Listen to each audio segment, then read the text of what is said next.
Hi, I'm Michael with Houston Grass, and today we're out in the neighborhood and we're looking at different issues that St. Augustine can have. We're right here at the beginning of August, and normally what you hope for is a really wet July. If it rains a lot in July, chinch bugs will be kind of kept at bay.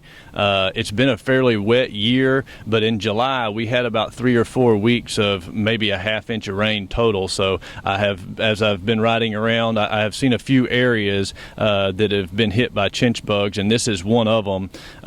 This is a prime example of where chinch bugs will start. They're looking for drought-stressed grass. So somebody goes on a vacation and forgets to turn on the irrigation system, or doesn't have an irrigation system and doesn't let the neighbor come water or whatever. The rule of thumb is the grass needs 1 inch of water per week. You don't give it that, and it hasn't been raining, those chinch bugs will move in on that drought-stressed grass. And chinch bugs are really bad because as they eat, they inject, they're sucking the juice out of the grass, but as they eat, they inject a toxin into it. And once chinch bugs move through an area, you're replacing that area because the grass is not going to come back. The only thing that's going to come back is weeds, primarily Bermudagrass.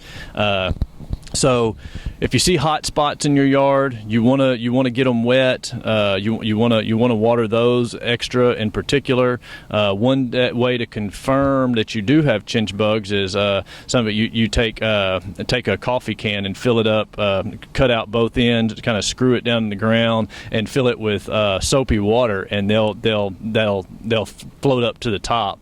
But if you spread the leaves of your grass and you look down in there, you'll usually see the adult looks like a black gnat with as their wings are folded across their back. The tips of their wings are white, and the younger stage of them, they're smaller obviously, and a little oranger, but this is where the kind of spot that usually start. You see all the concrete around, all this concrete intersecting radiates the heat onto this grass, stresses this grass out, drought stresses this grass, and chinch bugs just love that. We do carry a product that Nitrophos has that's a really good one, but any product that's got bifin in it is a really good one. The one we carry is Nitrophos Bug Out Max, and it's a granular. You put it out and you water it in a little bit. We also have a product called Sayonara, which you is a liquid that you screw on the end of your hose and put it out.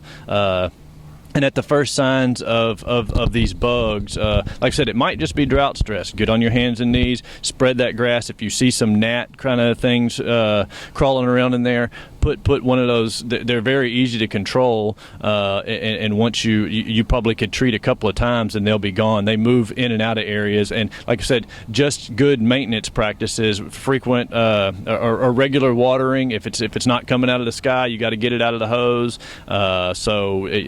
Just doing that and keeping the grass good and healthy, that will keep them at bay better than anything. But if you do get them, treating in a timely fashion is a close second. So just saw some chinch bug damage and wanted to talk a little bit about that, and to give everybody an idea about what to look for and how to treat. So.